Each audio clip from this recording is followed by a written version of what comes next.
What if the one person who could save your daughter wasn't a doctor, wasn't rich, and wasn't even believed by anyone? He was barefoot, covered in dust, just a kid on the streets, but he walked straight into a hospital and said with quiet conviction, "I can wake her up." Security tried to remove him. Nurses laughed. Even the girl's own father stared in disbelief, because how could a homeless black boy claim to do what the best doctors in the country had failed to accomplish for over a year? But this isn't just a story about a miracle. This is a story about what happens when we judge someone by what they look like instead of who they are, about the pain of being unseen, the power of belief, and the unimaginable connection between two souls who were never supposed to meet. The boy didn't have a name anyone knew, but he had something stronger. A gift, he said, came from his grandmother, who used to whisper to the trees and pray in languages the world forgot. And now this forgotten boy was the last hope for a family that once had everything except peace. What happened next would shake the beliefs of an entire hospital. It would silence cameras. It would bring a billionaire to his knees. And you're about to witness every second of it. If this story touches you, if you've ever felt judged, underestimated, or like your worth was invisible, then this video is for you. Like the video if you believe in unseen strength. Comment below if you've ever felt invisible. Your story matters here. And don't forget to subscribe for more real stories that reveal the human spirit like never before. Now, let me show you what happened next. He hadn't eaten in 2 days. His shirt, once white, now clung to his skin like paper soaked in the rain. Shoes. He hadn't owned any in months. But that day, standing at the edge of the hospital's automatic doors, he wasn't thinking about hunger or cold. He was thinking about her. No one knew his name. Most people ignored him. When they did notice, they clutched their purses tighter or rolled up their car windows. But he had seen the girl's face on a flyer blowing down the street like trash. And something in her eyes, even in a printed photo, pulled him in. She was asleep, and he could wake her. So he said it out loud to a nurse who was lighting a cigarette near the ambulance bay. "I can wake her up." She laughed so hard she almost dropped her lighter. "You? You don't even belong in here." But he didn't flinch. He simply nodded and walked to the entrance, his feet blackened by the pavement, his heartbeat steady. Inside, the hospital buzzed with the sterile rhythm of machines and murmurs. It was a place of protocol and skepticism. No one, absolutely no one, thought a homeless boy had any business there. Yet somehow, as if fate parted the crowd for him, he made it to the front desk. "I need to see the girl in room 412, he said. The receptionist didn't even look up. "Do you have an appointment?" "I can wake her up." That got her attention. And then the laughter began again, this time louder, more people joining in. Security was called. They told him to leave, but he didn't. He stood there, eyes calm but unyielding, as if he was the only one in the building who understood what was at stake. "Please, just one touch." The head nurse stepped forward, more curious than amused. She studied the boy's face, not yet softened by life, but carved by something deeper. Pain, maybe, or truth. "You think you can do what medicine couldn't?" she asked. He nodded. "Why?" His answer was simple, quiet, but it echoed like thunder. "Because I dreamed her and she called me." Everyone paused. In that moment, something shifted. You couldn't see it, but you could feel it. He wasn't just a kid anymore. He was a promise. Her name was Lillian Grace Whitmore, age 10. Age? Only daughter of real estate tycoon Harrison Whitmore, whose name was etched onto half the skyline of the city. Her eyes, once bright as a morning lake, had been closed for over 13 months. A car crash, a drunk driver, and just like that, life had paused. Room 412 was like a sanctuary wrapped in silence. The walls were freshly painted a soft seafoam green, the curtains hand-picked by her mother before she left. Unable to watch her daughter sleep without waking, machines blinked and beeped. Nurses came and went, each step practiced and rehearsed, but no one ever expected a change. Lillian was known throughout the city. News outlets covered her story like a living tragedy. Foundations were started in her name. Celebrities tweeted, "Pray for Lillian," but prayers felt like whispers in a storm. Nothing ever happened. Her father never missed a day. He arrived at 7 in the morning and left at 9 at night. Always in a dark suit, always with that same distant ache in his eyes. He had the power to build towers in weeks, to buy companies before lunch, but he couldn't bring back the sound of his daughter's laugh. He tried everything. Specialists from Europe, a healer from the Andes, a neurohypnotist who claimed to have reawakened coma patients with music. They brought harps into her room, They brought monks. Nothing, only stillness. And as each month passed, Harrison grew colder. Not out of cruelty, out of helplessness. He stopped hoping. Hope, after all, was expensive when it always led to disappointment. So when the nurse came into the room that afternoon to tell him that a barefoot boy was in the lobby claiming he could wake Lillian, he didn't laugh. He didn't even react. At first, he thought it was a sick joke. But when he walked to the hallway and saw the boy being surrounded by staff, calm but insistent, something stirred inside him. It wasn't belief, not yet, but it wasn't mockery either. "What do you want?" he asked, approaching the boy. "To help her," the boy replied, voice barely above a whisper. "She's in a coma. You understand what that means?" "I do. And I can wake her." A silence fell between them, one of those heavy silences that seemed to press on the ribs. The boy didn't back down, and for a man used to people trembling at his presence, that meant something. Harrison turned to the head nurse. "Let him try. 1 minute. If he's lying, throw him out." And just like that, the untouchable daughter of the city's most powerful man was about to be touched by a child the world had discarded. A billionaire gave permission, but the miracle, if it was coming, wasn't his to give. As the boy walked slowly toward room 412, every pair of eyes followed him, not with hope, but with mockery. Nurses exchanged glances. 2 doctors stood at the end of the corridor, arms crossed, murmuring under their breath. Even the janitor paused his mop, watching like this was some kind of circus act. A few pulled out their phones, pretending to check messages, but clearly recording. To them, it was absurd. A black child, clearly homeless, claiming to do what medical science had declared impossible. In their world of degrees, data, and diagnoses, faith had no place. The boy didn't seem to notice, or maybe he did, and simply didn't care. His focus was fixed on the door at the end of the hall. The air felt heavier there, as if sorrow had settled in the walls. He stepped into the room. She looked smaller than in the photo. Pale, fragile, untouched by the sun. Tubes and sensors clung to her skin like vines. And beside her, sitting in a leather chair that probably cost more than the boy had ever seen, was Harrison Whitmore, silent, distant, watching. The head nurse entered behind him, arms crossed. "You have 1 minute." The boy nodded. He walked to the bedside. The closer he got, the more his hands trembled. Not from fear, from reverence. This wasn't about proving anything. This was about her. He reached out and placed his hand gently on her forehead. A hush fell across the room. "Her spirit is far," he said softly, "but it's listening." That's when the scoffing began. Outside the room, a neurosurgeon muttered, "Unbelievable." Another nurse whispered to a colleague, "Is this really happening?" Laughter, low but sharp, leaked through the hallway. Someone, no one knows who, said, "What is this? A voodoo show?" That word hit like a slap. Loaded, racist, dismissive, but the boy didn't react. He closed his eyes. Silence. No flash of light. No shaking. No sudden gasps. Just quiet. And then something barely noticeable. Her eyelid flickered. It was so subtle, so slight, that Harrison wasn't sure he'd seen it. He leaned in. Nothing. Just stillness again. The nurse scoffed. "Time's up." As they reached to take the boy by the arm, Harrison raised a hand. "Wait." The nurse hesitated. So did everyone else. Because Harrison, who had sat beside that bed for over 13 months without a single twitch, blink, or change, had seen something. A tremor.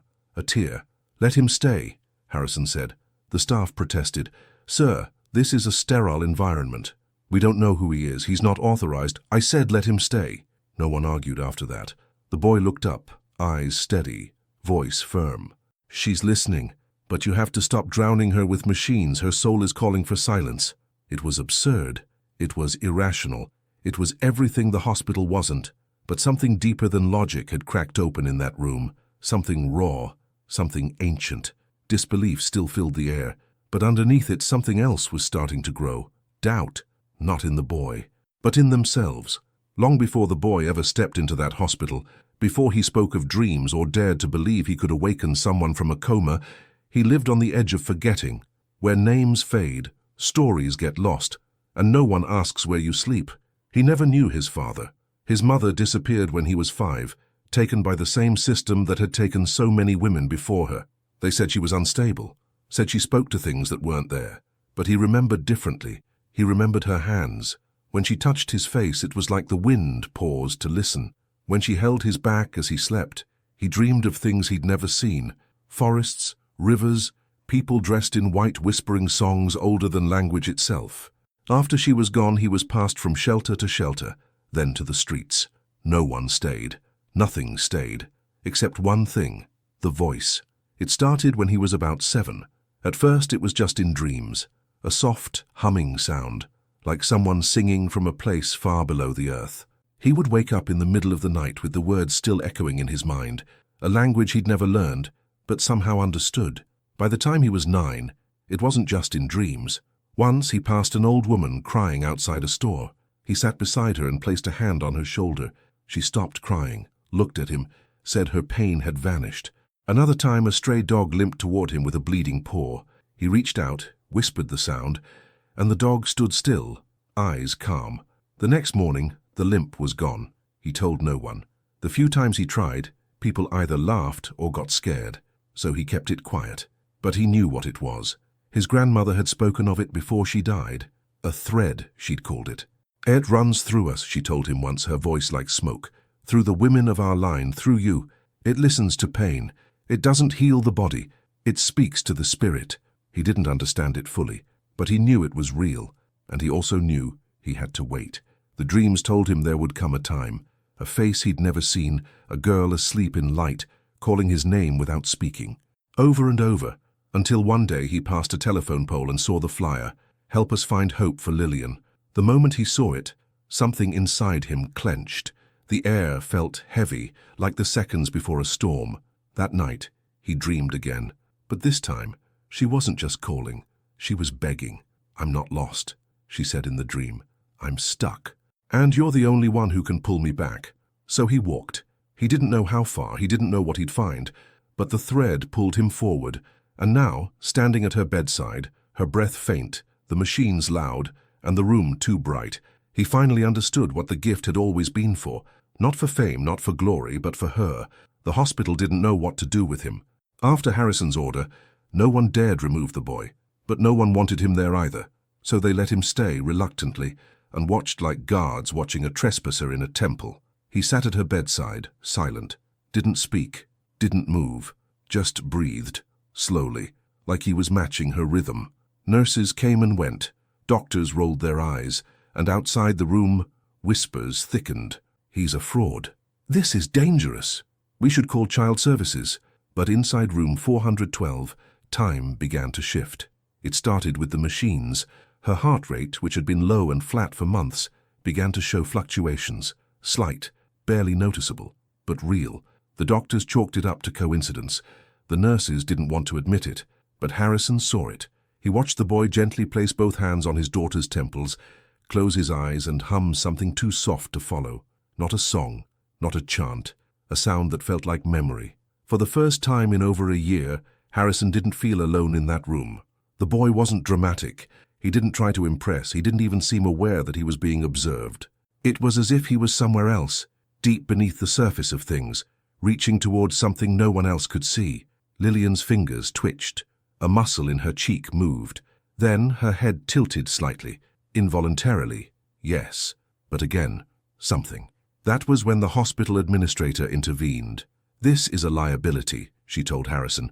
"If anything goes wrong, we'll be sued. This boy is not a patient. He's not certified. He's not even under guardianship." But Harrison didn't blink. "Neither is she," he said, pointing to his daughter. "She's not awake. She's not alive. But she's still here. And this boy, whoever he is the first person who's made her respond." The administrator threatened legal consequences. Harrison signed a waiver. He didn't care about the rules anymore. The only thing that mattered was what he saw with his own eyes. So they let it continue. That night, the boy asked to be alone with Lillian. Harrison hesitated, then agreed. The nurses set up a cot in the corner of the room, though the boy never used it. He stayed beside her all night, humming, whispering, sometimes silent for hours. And something happened. Not loud, not visible, but real. The temperature in the room seemed to warm. The shadows softened, and Lillian, for the first time in over 13 months, smiled, faint and fleeting, as if from a dream. The security guard who saw it through the window dropped his coffee. No one spoke of it publicly, not yet, but word began to spread, quietly, from staff to staff, from floor to floor. The boy they had laughed at, pitied, dismissed, was changing something, and everyone felt it. It was early morning when it happened, the kind of hour when the world feels suspended, not yet awake, but no longer asleep. The hallway lights flickered soft gold, and outside room 412, the usual rotation of nurses whispered over charts, sipping bitter coffee. Inside the room, the boy sat in the same chair, his eyes heavy with fatigue but still alert. He hadn't left Lillian's side, not once, not for food, not for sleep. His hands rested gently on her arm, and every few hours he whispered something only she could hear. It was the 6th day since he arrived, and it began like the others, still, silent, waiting. Then her finger moved. Not a twitch, not a reflex, a deliberate, slow curl like she was trying to grasp something that wasn't there. The monitor blinked. A beep. A nurse rushed in. She moved, the boy said softly, but the nurse didn't believe him. Comatose patients can have involuntary spasms, she replied. She adjusted the monitor and left, but he knew. He leaned in closer. You're almost there, he whispered. Moments later, her eyelids fluttered. This time the nurse saw it, called in another, then a third. The room filled. Tension climbed like a rising tide. They shone a light in her pupils, checked her reflexes, called for the neurologist. Harrison was alerted. He arrived breathless, his tie crooked, eyes wide. What happened? He demanded. No one had an answer. Because as they all stood around her bed, staring, waiting, questioning, the girl, who had lain in silence for over 400 days, took a breath, deep, slow, conscious, and then she opened her eyes. Not wide, not panicked, but gently, as if waking from a very long, very deep sleep. She looked around, confused, drowsy, until her gaze met his, the boy sitting beside her. You, she whispered. The room froze. What did she say? A nurse asked. She knows him, someone whispered back. But how? They had never met. They were from opposite worlds. She was the daughter of a billionaire. He didn't even have a last name anyone knew. And yet in that moment her fingers reached for his hand. Harrison couldn't speak. His throat closed. His knees buckled and he sat, staring at his daughter like he was seeing her for the first time all over again. Doctors rushed in. Orders flew. Tests were called. But none of them could explain what had just happened. Only the boy could. She was caught between here and there, he said calmly. Her spirit was calling for someone who could hear beyond sound. The doctors dismissed him, called it spontaneous recovery, coincidence, neurological anomaly, but no one believed that, because something unexplainable had just unfolded before their eyes, something sacred, and for the first time, no one laughed at the boy. No one questioned his place in that room. The touch they once mocked had become the miracle they couldn't deny, and everyone who saw it knew nothing would ever be the same again. News didn't spread like wildfire. Not yet. Inside the hospital, the air grew thick with uncertainty. Some said it was a fluke. Others whispered it was fate, but no one could ignore what they had seen. The girl who hadn't opened her eyes in over 13 months was now blinking, breathing, and, most bewildering of all, responding to touch. Still, the doctors hesitated to declare it a miracle. It's too early to draw conclusions, one said. She may relapse, another warned. Let's not give the family false hope. But Harrison knew better. He had watched her mouth move ever so slightly. He had seen the recognition in her eyes, the gentle way she reached for the boy's hand, as if it were the only familiar thing in the world. Lillian wasn't just waking, she was remembering. The boy, however, said little. He didn't revel in attention, didn't ask for praise. Instead, he retreated into a quiet corner of the room, breathing slowly, often humming beneath his breath. His presence brought calm, and somehow the monitors reflected that. Her vitals stabilized, her heartbeat found rhythm, her brainwaves, once flat and faint, now danced in delicate waves. And yet, tension simmered. The media had caught wind of the rumor. Sleeping beauty wakes. Cameras lined the sidewalks. Reporters harassed staff. Everyone wanted to know who the boy was. Harrison refused to speak to them. Not yet. Not while his daughter's soul was still fragile. Not while the boy still sat beside her, acting not like a savior, but like a friend who had been waiting for her all along. Inside the hospital walls, a strange reverence began to grow. Doctors who once mocked him now watched from the doorway. Nurses who once avoided his gaze now asked if he needed water, food, rest. One night, a young intern slipped into the room and whispered, "How did you know she would wake up?" The boy didn't open his eyes. Because she asked. It wasn't until the third night after she woke that the silence became something else. anticipation. Lillian hadn't spoken full words, just whispers, hints, a murmur of a name that no one but the boy understood. But she was trying. Her lips formed shapes. Her eyes traced the ceiling as if watching stars behind the plaster. And then, as if summoned by something older than language, the boy leaned in close and whispered something no one else could hear. Lillian exhaled and said clearly, "I was cold." The room stood still. That single sentence, 4 soft words, broke something open in everyone who heard it. A nurse began to cry. The neurologist sat down and took off his glasses, eyes wide with something like awe, because now it was real. It wasn't just involuntary reflexes. It wasn't just coincidence. She was back. And the boy, the one they had tried to remove from the building just days earlier, was the reason. The miracle wasn't loud. There was no applause, no trumpet, just breath and silence and truth. The morning light seeped through the curtains like a quiet blessing. It had been 4 days since Lillian first opened her eyes. 4 days of cautious optimism, whispered hope and medical confusion. But this morning something had changed. She was awake. Not for seconds, not blinking through fog. Fully, consciously awake. Her eyes moved with intent. She followed voices, traced faces. She squeezed her father's hand, and when he sobbed uncontrollably, she wiped his cheek with trembling fingers.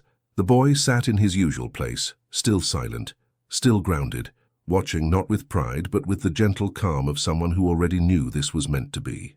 The doctors surrounded her now, their questions flooding the room. "Do you know your name? Can you move your feet? Do you remember what happened?" She answered slowly, softly. "Yes, yes. I remember the light. I remember being pulled, but I stayed close because I could hear him." She pointed to the boy. The room fell into silence again.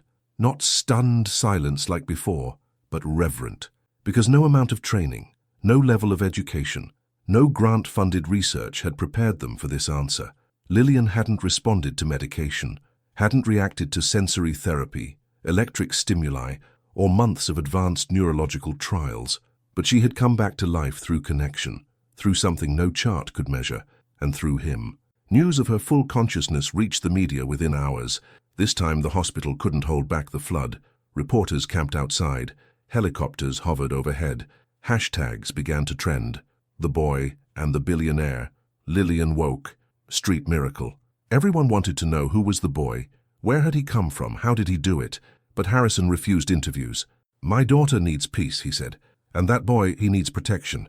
He didn't see a miracle worker, he saw a child, so Harrison hired private security, not for his daughter, but for the boy, to shield him from the chaos, the cameras, the people who now saw him as an object of fascination, a symbol, a story. But the boy never asked for any of it. He refused interviews, refused money. When Harrison offered to buy him a house, he simply said, "I'm not done walking," because he understood something deeper than all of them. His role wasn't to stay.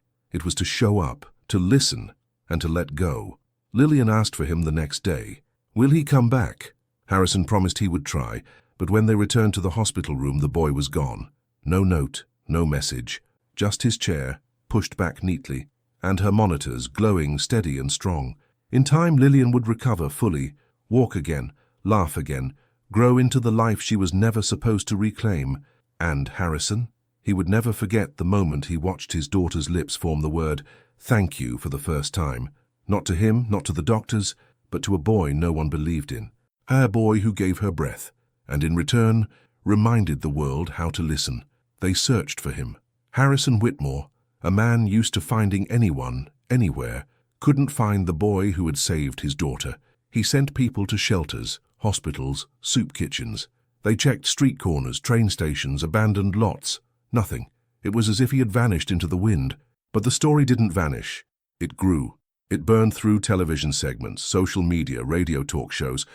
Everyone had an opinion. Was it a miracle? Was it science? Was it myth? Misunderstood. Lillian, still recovering, didn't speak much to the press. But when asked if she remembered what happened, she said softly, "I wasn't alone. He stayed with me in the dark." The world didn't need more proof, it needed belief, and in that space the boy became legend. Some claimed to have seen him in other cities. A mother in Memphis said her terminally ill child had smiled in his sleep after a barefoot boy visited. A teacher in New Orleans swore a student had been healed of selective mutism after a stranger held his hand for 20 seconds. Nothing confirmed, all whispers. But one day, weeks after Lillian's full recovery, Harrison got a call from a priest in a small Mississippi town. "There's a boy here who asked for a place to sleep. He doesn't speak much, but he hums." Harrison drove 6 hours without telling a soul. When he arrived at the church, the boy was sitting in the back pew, barefoot, hands folded in prayer. They looked at each other. No words, just presence. "I came to thank you," Harrison finally said, "and to ask if you'd let me take care of you." The boy shook his head gently. "I'm not yours to keep. I could be your father. Give you a home, a future." "I have a future," he said, eyes steady. "And you already gave me what I needed." "What's that?" "A reason to keep walking." They stood in silence. Harrison felt something rise in his chest. Not pain, not grief. Release. "You changed us," he whispered.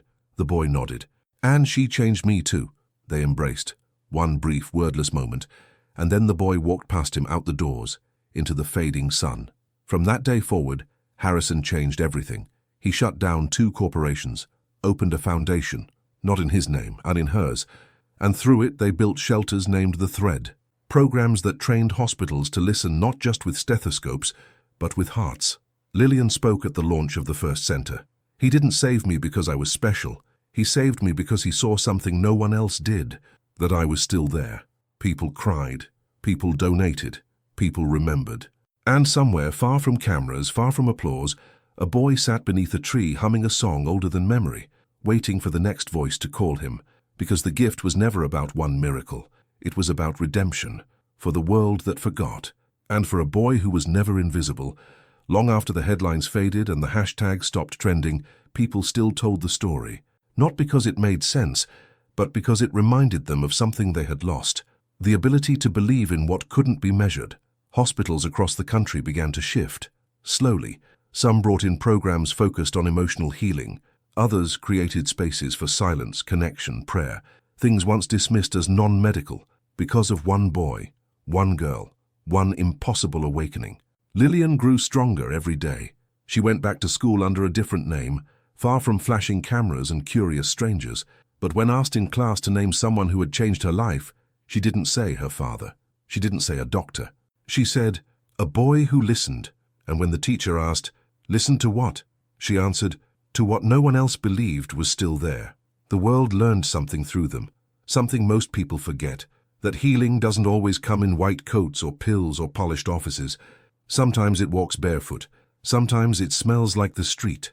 Sometimes it has dark skin and tired eyes and no name anyone recognizes. But it sees you, and when it does, you begin to remember who you are. The foundation Harrison built grew rapidly. The Thread became more than a name. It became a movement. Artists, doctors, educators, social workers, they all joined, offering their skills not as saviors, but as listeners.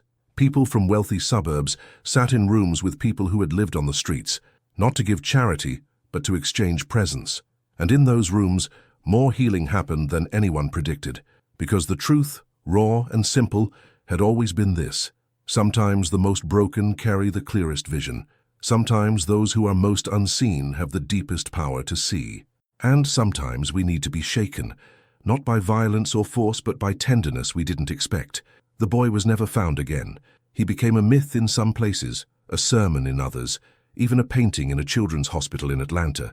In every version of the story, his name was unknown, but his gift wasn't. He taught us that miracles don't always roar. Sometimes they whisper. Sometimes they sit quietly beside a bed holding a hand. Sometimes they walk away before the applause begins. And maybe that's the real miracle. Not just that Lillian woke up, but that the world finally did too. If you stayed until the end of this story, if something in your heart stirred, if you felt seen, or if you remembered a time when no one believed in you, then this story was meant for you. Not every miracle is loud, not every hero is recognized, and not every voice gets heard, but today you heard his. So if this message touched you, don't let it stop here. Subscribe to this channel so you don't miss the next story that just might change your perspective. Comment, "I believe in the unseen," if you know what it feels like to be overlooked but still carry something powerful inside. And leave a like to help this message reach someone who needs to hear it right now. The next story is already waiting for you. It's right here on the screen. I'll see you there.